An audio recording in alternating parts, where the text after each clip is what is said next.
Be honest for a second. Have you ever just blindly tapped I agree on an app's terms of service without reading a single word? Yeah, we've all done it. It's practically a reflex at this point. But with that one split-second click, you most likely just surrendered some of your absolute most fundamental legal rights. Today, we're exposing a massive, basically invisible trap hiding right inside your smartphone. Welcome to This Explainer. We are going to dive deep and reveal the secret legal mechanisms that massive tech giants use to completely bypass modern privacy laws. It's actually a fascinating and kind of terrifying look at how the legal system really works behind the scenes. And I promise you, by the end of this, you will literally never look at those endless user agreements the same way again. All right, let's jump right into Section 1, the fine print trap. So this is the ultimate David versus Goliath story of the digital age. When you click I agree, what you're almost always agreeing to is something called mandatory arbitration. Put simply, you are waiving your right to sue the company in a real public court. Instead, you're forced into this private dispute resolution process. It's essentially a secret corporate court. Think of it as a VIP room for corporations that completely shields them from public scrutiny whenever they mess up. Now, you might be thinking, okay, sure, but this probably only applies to a few sketchy websites, right? Well, unfortunately, no. It is everywhere. Broad consumer arbitration agreements cover more than 60% of U.S. retail e-commerce sales. That is a massive chunk of the economy. Oh, and over half of non-union private sector employees are subjected to this too. Getting access to everyday goods, services, or even a job is practically contingent on you accepting these highly disadvantageous, totally one-sided terms. Which brings us to Section 2, California's privacy illusion. So you're probably wondering, don't we have state laws to protect our privacy? We do, but tech giants have figured out a really clever workaround. Take the California Privacy Rights Act. It gives consumers the right to sue if a company fails to protect unencrypted data. Great, right? Well, tech giants almost always pair their mandatory arbitration clauses with class action waivers. So instead of going to a transparent public court where consumers can band together and pool resources, you're forced into a highly secretive, totally individual arbitration process. And the kicker, the corporation is usually the one dictating the rules, picking the location, and even choosing the arbitration provider. It's completely tilted in their favor. Let me give you a real-world example of how this plays out. Take the fitness app MyFitnessPal. Back in 2018, they suffered a massive data breach that exposed a staggering 150 million users. Because their terms of service forced individual arbitration and completely banned class actions, those users were basically helpless.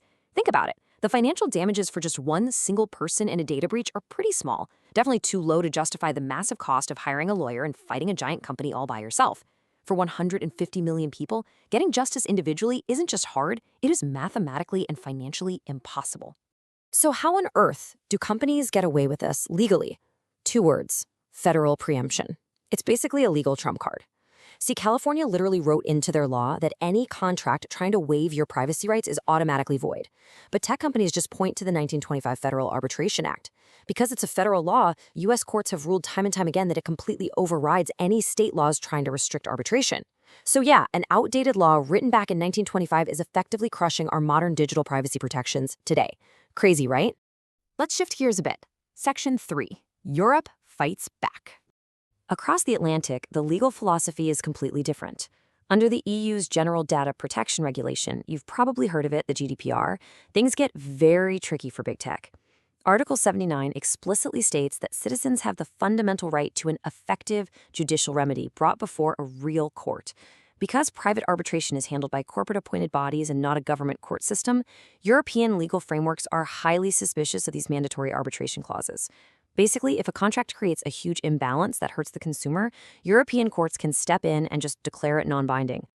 And that leads directly into Section 4, the international data problem. This massive clash between local European rules and the global borderless internet creates an absolute logistical nightmare. Picture this. An EU citizen living in Germany signs a standard terms of service agreement. A dispute pops up, but the fine print forces them to arbitrate in, say, Brazil or the United States. Well, to even conduct that arbitration, all of their personal data, emails, names, contact info, has to be securely transferred out of the EU. If that destination country doesn't have an adequacy decision proving their privacy laws are up to strict European standards, bam, this forced arbitration just triggered a major GDPR violation by breaking the entire legal chain of data protection. And honestly, the safety nets holding these international data transfers together are incredibly fragile. Just look at this timeline. The EU and the US have tried for years to build solid legal packs for data flow. Safe Harbor, completely invalidated in 2015. Privacy Shield, tossed out in 2020. The current system we're using, the Data Privacy Framework, is already facing massive legal challenges in European courts as of 2025. Without these frameworks, companies have to rely on super complex alternative clauses. And if European courts ever decide the US legal system just doesn't offer equivalent protections, the entire system of global data transfer for these arbitrations could literally grind to a total halt. But don't lose hope just yet. Let's get into Section 5, How to Fight Back. Consumers and lawyers have actually discovered a brilliant, completely actionable solution to turn the tables on these massive corporations. It's genius, really. If corporations want to ban class actions and force us into individual arbitration, fine. Let's give them exactly what they asked for. This is a protest tactic called mass arbitration. Lawyers coordinate tens of thousands of individual claims at the exact same time. The catch? The corporations wrote the rules to say that they have to pay the initial filing fees for every single arbitration. So by following the corporation's own rigid rules to the letter, consumers can absolutely overwhelm them financially.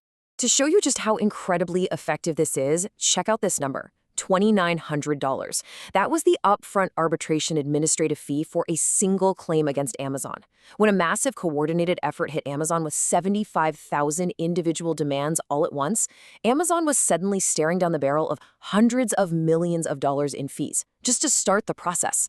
The financial pressure was so intense that in 2021, Amazon threw in the towel. They completely dropped their mandatory arbitration clause and now actually allow customers to sue them in real court. The gaming giant Valve faced a similar surge recently and completely dropped their clause too. It is a real game changer. Now, while mass arbitration is an absolutely brilliant tactic, it's really just a band-aid. We need permanent structural changes. To truly fix this massive imbalance globally, we need simple, meaningful, one-click opt-outs for terms of service. None of this nonsense where you have to mail a physical letter to a corporate headquarters within 30 days just to keep your rights. In Europe, courts need the explicit power to review final arbitration awards to ensure they actually comply with the GDPR.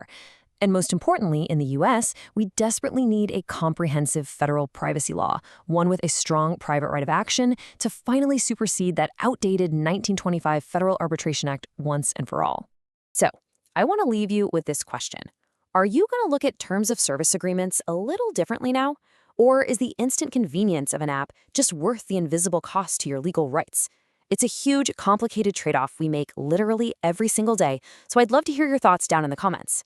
If you found this breakdown insightful, be sure to engage with the explainer and join us next time as we continue to unpack the complex, hidden systems shaping our digital world. Keep learning, and I'll see you in the next one. YouTube optimization deliverables. 3 clickable YouTube titles. 1. The hidden trap in every app you use. 2. How tech giants legally steal your privacy. 3. Why you should never ignore the fine print again. 5 SEO-friendly tags. Data privacy, terms of service, mandatory arbitration, tech companies, GDPR explained.